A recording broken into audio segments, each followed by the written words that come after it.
Mga kapangit, oras na para magsarado ng ating munting tindahan. Time check mga kapangit, 10:46 na ng gabi. Oras na para magsarado.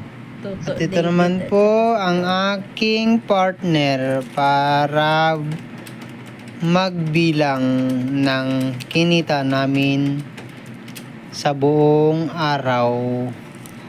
Time check mga kapangit, tayo po'y magsasarado na ng ating munting tindahan.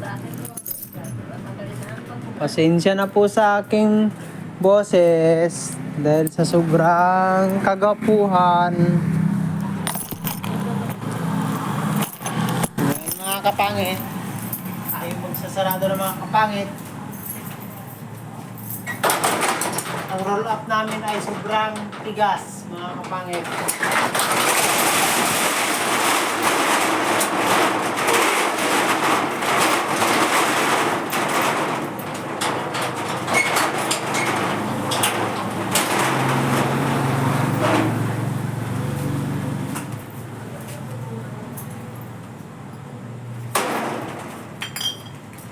Okay mga kapangit, see you.